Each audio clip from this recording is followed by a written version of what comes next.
What's up, guys? This is your boy, the Average Gamer 90 over here, back with another video for Injustice 2 Mobile, and we are going to go into detail of League invasions through the guide that we have over here. Try to understand what are the combinations and the permutations that are going in. And before we begin this video, I want to tell that I don't have the face camera on, and the reason is I'm in Kolkata and it is very hot right now.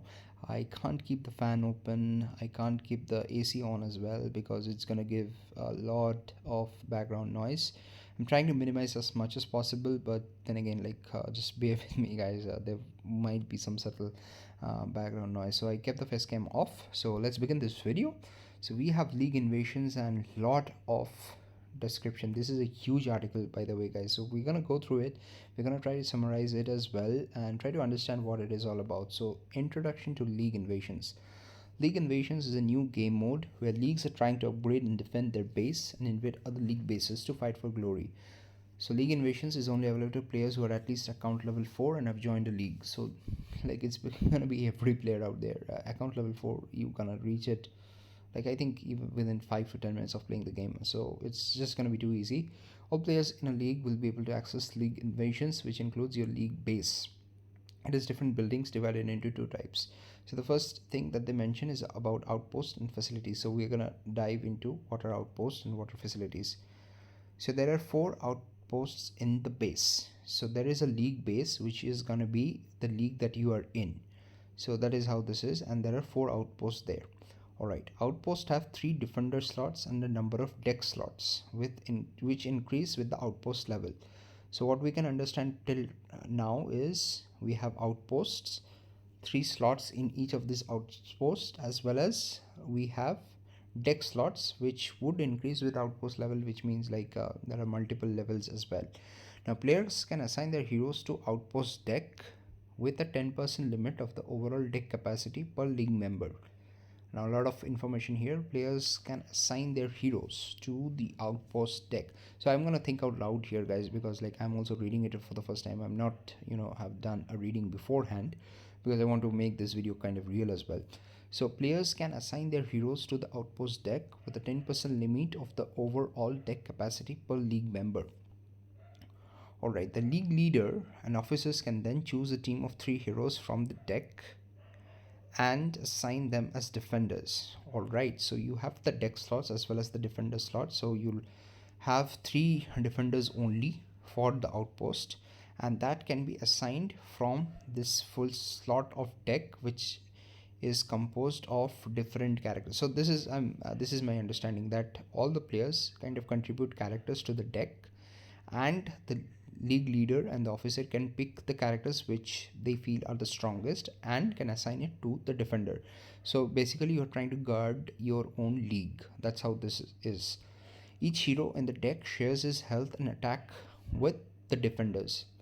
Right, so shared health and attack are calculated based on the base health and the base attack of deck heroes. The shared values increase with outpost level. So it means basically it's like a percentage that you get as a shared health on the characters. Now still we have not kind of seen how the battle is going to take place. All right, so we are going to look into that. I think they have detailed it out later in the video, rather later in the this guide over here. This is an official guide. So let's read it a bit. Additionally, each outpost has a set of modifiers. These are unique abilities which are only applied to your defenders. Alright, so that means the 3 characters that you have of all the characters of the league members. So now from what I can understand here, it becomes essential to have a strong league members combination. So if you have people who have 50, 60, 70, even 100 million rosters and they have strong characters, those can act as a defender here, irrespective of whether you own the character or not. Alright, so we have the next point here. At outpost level 1, only one modifier slot is available, which can be assigned to one of 2 level 1 modifier options. Alright, upgrade outposts with credits to unlock additional modifier slots, new modifiers and new levels for existing modifiers. Upgrade modifiers with league credits to increase the level. So this is pretty straightforward. So basically, when an opponent league is trying to attack you, you will have some sort of modifiers on your characters, and this is kind of I would say similar to what we have for our bosses. While we are battling the bosses, we do have some modifiers, so that's kind of taking place here. Note, even though every outpost has an identical set of modifiers, they are upgraded separately. Interesting. So this is an interesting thing. Even though every outpost has an identical set of modifiers, they are upgraded separately. So you can see like there are multiple has a set of modifiers. Each outpost has a set of modifiers. Interesting. Note, shared health and shared attack bonuses are based on the rarity of the heroes in an outpost deck. Try to have as many legendary heroes as possible in your outpost deck for maximum efficiency. So this was kind of evident because they mentioned that shared attack is from the health and the base attack, and that is actually higher for your legendary characters, right? So this was kind of self-explanatory there. Note, only the league leader and officers can assign defenders to an outpost and choose and switch outpost modifiers. So this is how it's gonna look like. So you have outpost modifiers, use league credits to upgrade. So I do have a lot of league credits kind of just sitting there laying eggs. And you have outpost modifiers as total capacity. That's gonna be like also increased by leveling up the outpost. So we have different modifiers mentioned here. Arsenal, start the battle with an amount of power. Then you have power fluctuations, invulnerability, become immortal for some time. Then superiority. So invulnerability is become immortal for some time when the health drops below 10% once per battle. So this is similar to Catwoman's passive, Batman Ninja Catwoman's passive. And the superiority, this is increased class advantage bonus for your team by gaining buff to existing class modifiers. Maximum level is 300%. That's interesting. 300% damage buff for a just a superior class. Let's see, we have time pressure, reduce battle time, direct hit. These are new modifiers actually. So you see, if you're increasing the level of the outpost, you're gonna see increase in the modifiers. And this is at level 11. You have like different two modifiers being added. Level 21, two modifiers being added. Chance to destroy shields with basic and swipe attacks at direct hit. You can see there's a protective screen. Each instance of damage that is above is negated. Extra damage is lost. Harmonious is freeze immunity, and yeah, actually it's stun immunity as well, but here it's mentioned as stun resistance. And you can see this is when you level up the outpost. So how to level up the outpost, let's break it down. You can see here they've mentioned here how to level up the outpost as well. So you can upgrade the modifiers with the league credits, and I think you can use like normal credits to level up the outpost. So that's my understanding. You can see like here they've detailed out shared values kind of increase with outpost level. At outpost level 1, only one modifier slot is available, which is assigned to one of level 2 level 1 modifier options. Two level 1 modifier options are these: arsenal and power fluctuation. So either of these two modifiers are going to be present when you start off your league invasions. All right, so that's how this is. It looks interesting. Let's move on to the next part here, league base called facilities. So the two buildings are of two types, like outposts and facilities. Let's look at facilities. There are 5 facilities in the base corresponding to the heroes classes. So basically you have arcane, metahuman, then might, and tech and agility. These would be the different facilities. Players can spend credits to upgrade them to level 40. Each of the facilities is, from my understanding, every facility has a bonus to base health and base attack for heroes of their corresponding classes. That's good. Additionally, each facility has a set of buffs. These are unique abilities like modifiers, but applied not just to the defenders, but to all the heroes in League Invasions game mode. At facility level 1, only one buff slot is available, which can be assigned to one of two level 1 buff options. Upgrade facilities to unlock additional buff slots. Now this is similar to the structure that we have for our outposts. So but the only twist here is facilities, it's not just about 3 characters, 3 defenders, it's about all the characters that you kind of put in. These are unique abilities like modifiers, but applied not just to the defenders but to all the heroes in the league invasions. Alright, upgrade facilities to unlock additional buff slots, new buffs and levels for existing buffs. Upgrade buffs with arena medals to increase their levels. So we can see how to kind of upgrade the different things. So we have credits, league credits, as well as arena medals coming into the picture. So all the things that were kind of just lying useless with us, and we had surplus of all the different types of currencies in the game can now be leveraged here and used in this particular game mode. Note, the first four buffs unlocked at level 1 and level 11 for every facility only affect heroes of their corresponding class, while the last four buffs unlocked at level 21 and 31 for every facility affects heroes of all classes. So we are going to look at the buffs here. You can see here outpost modifiers. This is gonna be not an outpost. This is gonna be like more of facility modifiers. It's not an outpost modifier.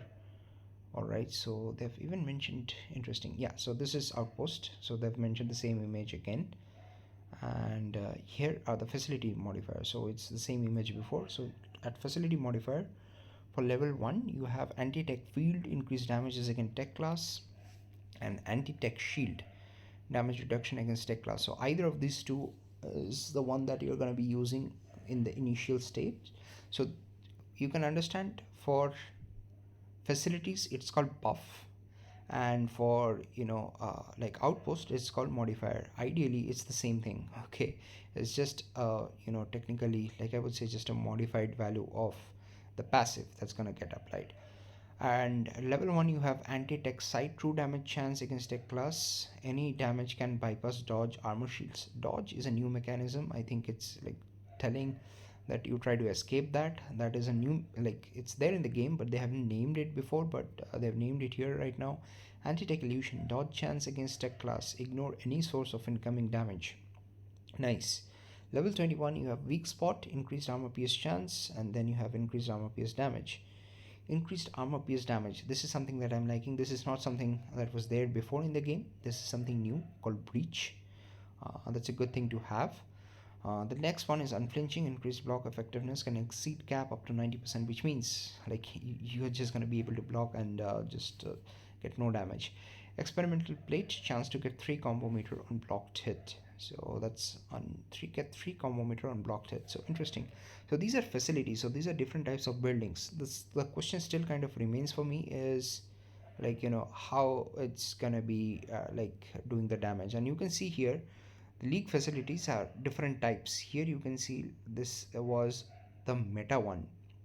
Because it was the meta one, it was showing some advantage against the tech.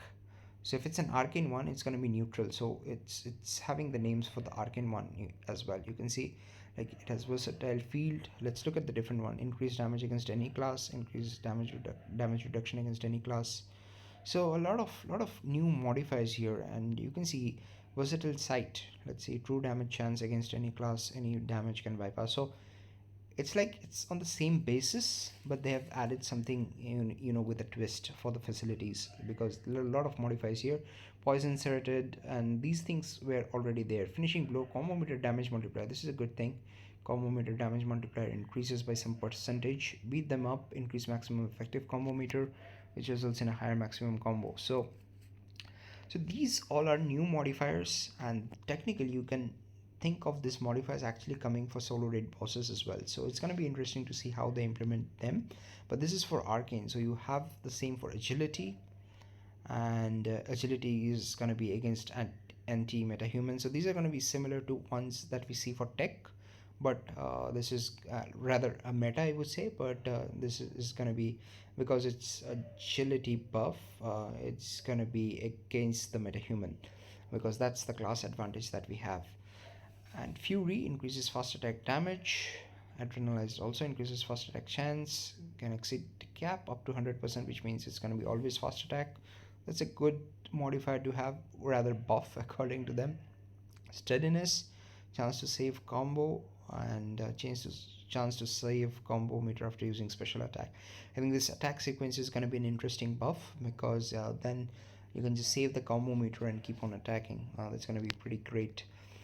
Let's look at injustice to league facilities. For agility, this is going to be having some modifier against the metahuman only. uh, we have steadiness, and so they have actually written this twice. This was also agility, I believe. Let's look at it. This was also agility, this was also agility. So instead of both being agility, one should have been might, and I believe one there should have been one for tech. So they have not added it, but it is what it is. Let's look at base supply. While building, modifier and buff upgrades are permanent, base supply is a temporary enhancement which lasts one split and needs to be funded again at the start of every new split. So split looks to be like the unit of time over here. Players can invest credits, league credits, and arena medals to upgrade the base supply level, which results in higher efficiency of your base. The base supply bonus increases the following values: shared health and shared attack. Okay. Outpost modifier values bonus health and bonus attack from facility. So basically, it buffs up everything, increases everything in the outpost as well as facility. And this is something you can do with your arena medals, league credits, as well as normal credits as well. So good stuff. Utilization of like all the values that we have, all the currencies that we have in the game. All right, so league invasions.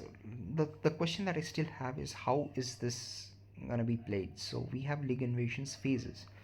The league invasions game mode consists of seasons and splits. All right, each seasons consist of 4 splits that each last 1 week, divided into 2 parts: preparation phase and attack phase. All right, so we have 3.5 days of one split being lasting, and each season is consisting of 4 splits. That means each season is basically 1 month. All right, so let's look at the first phase of league invasion, which is called the preparation phase. The preparation phase lasts 5 days. Okay, it's not going to be 3.5 days. Interesting, it's going to be 5 and 2.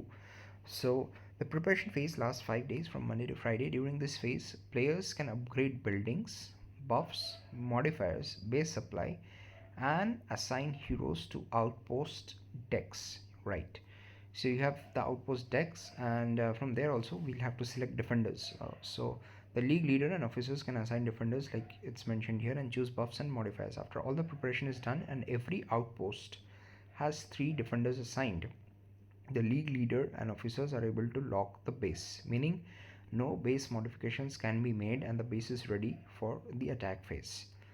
While still in this, so there are 2 phases like it's mentioned. So while still in this preparation phase, the league base can be locked and unlocked as much as needed, but as soon as the attack phase starts, the base cannot be unlocked anymore. So what's the attack phase? The attack phase kind of lasts 2 days, Saturday and Sunday. So you don't actually start the league invasion, you technically start because of the day of the week. So that's my understanding. The attack phase lasts 2 days, Saturday and Sunday. During this phase, you will be able to fight other league bases. Your league has 4 fights per day, each fight lasting 3 hours. What is going on? Your league has 4 fights per day, each fight lasting 3 hours. That's 12 hours a day. During this time, players should cooperate and defeat as many enemy outposts as possible. As in league raids, each defending hero's health will be saved after the battle, and players can attack the same outpost simultaneously. Alright, I'm trying to understand this. So, as in league raids, each defending hero's health will be saved. Alright, defending hero would be the one league that you're kind of attacking, and players can attack the same outpost simultaneously. So, yeah, it's similar to raids. What we have, we select like an enemy outpost and start attacking it. That's my understanding. And each fight lasting 3 hours means 4 fights per day, each fight lasting 3 hours is something that's confusing me, like in the sense like if, like I think, all right, so each fight lasting 3 hours, so it's 12 hours kind of cycle. Okay, it's an interesting thing. I need to see how this gets implemented. But all right, let's move on. The end of the attack phase is also the end of the split, meaning the next split will start right after it with another preparation phase. Okay, so battle rules. So there are some rules for the battle. So I think like basically it's gonna be like a kind of a raid battle, or like a solo raid or a raid battle. But you select an outpost of the enemy and start battling the heroes that are there in the enemy. And you can understand this because it's gonna be battling the defenders and with some modifiers. So the defenders would be having, like the 3 characters, top characters from the league. Okay, so after all this thing, let me just get my understanding clear. So you have your league, you would have the outpost and the facilities, and you would select a team based on what has been kind of allocated in your outposts and facilities, and you would start attacking the outpost of your other opponent league, the 3 characters that have been put as defenders. and if you're winning it, you're gonna be capturing that outpost. It's, I think, as simple as that. Is That's the understanding that I'm getting. Alright, some exclusive rules that applied only to the League Invasions game mode. All healing effects are disabled for defenders. I think that makes sense because you don't want the characters there in defenders to regain health, so that you start, like it's gonna keep on regenerating and you cannot take the outpost at all. All resurrect effects are disabled. Again, makes sense because you don't want characters to revive and then stand in the defenders. You cannot capture the outpost at all then. Health and attack stat for shields and summons use their base values and do not gain from shared health or shared attack bonuses. Again, it's I think this kind of makes sense because otherwise you would have too much of health to work around with. Effects that are applied to the whole roster are not used except the case where one team of defenders contain all related heroes. Alright, effect to whole roster is applied by I think very few characters. Like I think classic Wonder Woman is there, which tries to reroll.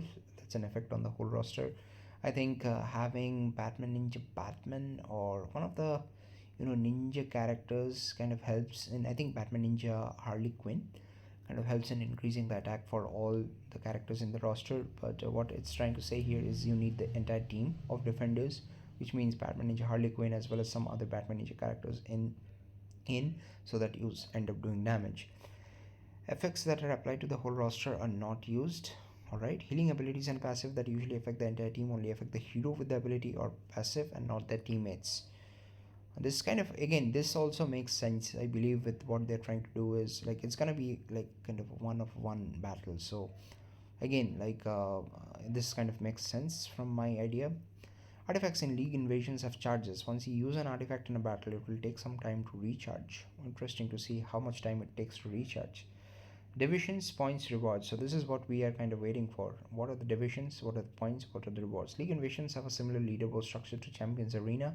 It has 10 divisions. All leagues start from bottom and should climb up to top divisions to get better rewards. All leagues will start at Division 10. Obviously, each division has unlimited capacity and only a certain percentage of leagues will be promoted or demoted from the division at the end of each split, which means like after end of each week. So you need to coordinate with your league members within the week and you're good to go. Also, so they have the criteria for promotion. I'm going to read through that. To promote to high division, leagues need to earn invasion points. At the end of every split, leagues earn invasion points based on their activity during the split's attack phase. Attack phase means Saturday and Sunday. Leagues also get rewards and could promote or demote the division. The final split of the season, fourth split, has a much better reward pool. So every split you're gonna get some reward, and on the fourth split you're gonna get better rewards. Players have several ways to earn invasion points. 1 point after attacking an outpost for each 1% of defender's hero's HP. 25 points for defeating an opponent's league's outpost. 50 points for defeating all of league's outpost. zero point 0.5 points for each health 1% left on your outpost defenders at the end of the attack round. Gain points based on how long it took an opposing league to defeat all your league's outposts with a maximum of 300. So we have a lot of description, but let's look at the rewards that we're gonna get. Split 1, 2, 3 rewards. So if you're in division, let's say we're gonna start off with division 10, and split 1 means it's gonna be 1 week, and after 1 week, if you're still in division 10, you're gonna get only 100. That's a ridiculous low amount of efforts, guys. That's a ridiculous low amount of efforts. The 1000, just 1000 nothing division you would get 1000 gear material, 1 gear reforge, and that's it. But on the higher status, you would get chance to get 100% legendary character. That's a nice chance out there. So split, if you're in division 1, let's say if you're in champion division, every week you're gonna get 60 epic gear reforges, and like not every week, I would say like after every 3 weeks you're gonna get 60 gear reforges and epic gear reforges, and 150,000 gear material, 120 normal reforges, and 90 rare reforges, some 75 experience points, experience capsules, and the extra rewards that you're gonna get is gonna be legendary talent reroll, as well as 100% chance to unlock a legendary character. So finally, we have somewhere where we have full percentage chance to unlock a legendary character, and it's gonna be very hard, guys, to reach Division 1. So make sure to join a strong league out there so that you can have, you know, the best of the best coming into the picture. The chance is mentioned here. This is a chance to get a legendary hero shots. The chest itself is kind of guaranteed. So you see 100% chance here for Division 1. So champion is obviously the way to go. And interesting, I think once we start playing the game with league invasions coming into the picture, I think the gameplay would look a lot different, and would be interesting to see the modifiers coming in and how the game pans out once it's actually live. So, a lot of discussion about league invasions out here. I hope you found this video somewhat useful. I don't think it would be that useful as well, to be honest, because like I'm kind of reading out and trying to understand myself as well. But this is just, to think out loud, because you guys have been supporting throughout the time. Just think out loud and have a discussion, because this is a community, guys, and I'm gonna learn from you as well. And help me out if you find something new. And yeah, thanks again for watching this video, guys. Hit the like button and the subscribe button if you haven't done already. It's 3:25 a.m. at this point of time. I'm still making videos, guys. Thanks for watching. Hit the subscribe button. That would really help out. Take care. Bye bye. Peace.